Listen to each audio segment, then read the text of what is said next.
you're comfortable talking about this, right? Yeah, Okay. Okay. absolutely. So your experience with breast cancer, and how it cemented your therapeutic practice in yoga, are you able to talk about that? Yeah, absolutely. It was, you know, um, the it was the biggest challenge of my life and the greatest gift. And to say it Mm. sounds like a cliche, but those cliches exist for a reason. It is something that I'm incredibly proud of. And so I'm always happy and willing to talk about it. And I also work a lot with people who have either been recently diagnosed with cancer or are in the process of going through treatment. So I'm sort of always swimming in the waters of cancer. I'm never Mhm. hesitant to talk about it. Um, and so what I would just say, because, specifically in asking about, okay, how did your cancer experience affect you as a therapist and as a teacher? What I would say about that is that I really came to learn, there's the difference between what we know we should do and what we actually do.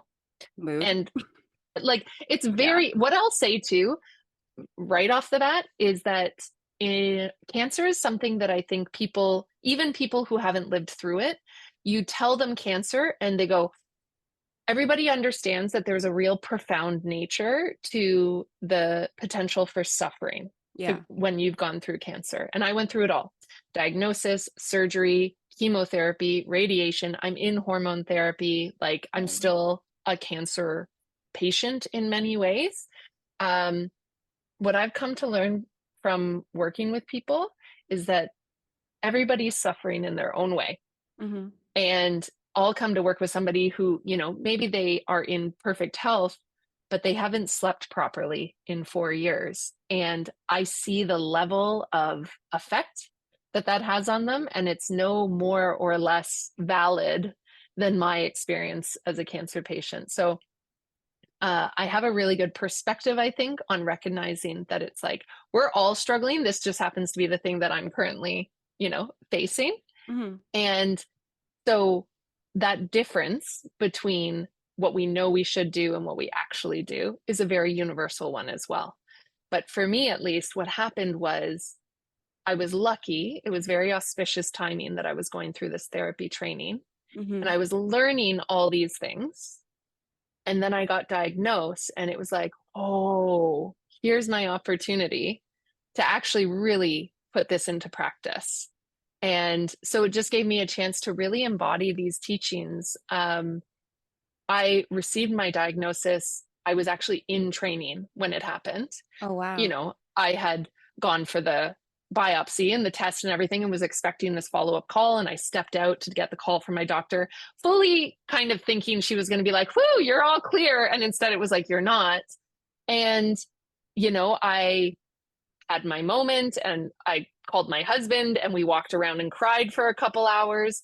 And then I looked at him and I was like, I want to go back to class. And he was like, are you sure? Like, you don't have to do this. And I was like, no, like, I want to. And I went back, and that afternoon we were doing therapeutic chanting. Oh. And so I just got to like sit there and like cry silently to myself while this room full of people sang healing chants. And I just knew that it was going to be different. I just knew that it was like, this is my chance to really um, be the kind of person that I want to be. Hmm. And I do not have control over, because at that point I didn't know anything about my, survival expectations or anything like that. And so I was like, I don't know what that is out of my control. What can I control? And so Right. what cancer really taught me too is like, control what you can. And I knew that at any moment I could connect to my breathing. And this is a key thing with yoga as well, is we talk about the relationship to the breath and how the breath pulls us into presence. Hmm. Because the mind wants to suffer, because you want to like freak out about what might happen in the future or like ruminate about what happened in the past, but the breath lives and dies now. And so there'd be times in the early days where I was like, I'm going to die. Like, this is really scary. And I would just stop 10 deep breaths, and it would have passed, and what previously might have been like a real deep dive was just, you were able to kind of go like, whoop, like kind of stumble, like roll your ankle as opposed to like breaking your leg. Yeah, I roll my ankle a lot, ironically, but I've never broken a bone. At least I don't think I have. Right. So it's just like a little pivot. Yeah. When I was going through treatment, the other thing too that I would say it really cemented was this idea that it's like your practice has to be every single day. And it doesn't have to look the same every single day, but at least once a day. And so I have it. I even have it here. You see my candle. Your candle. My candle. I light a candle.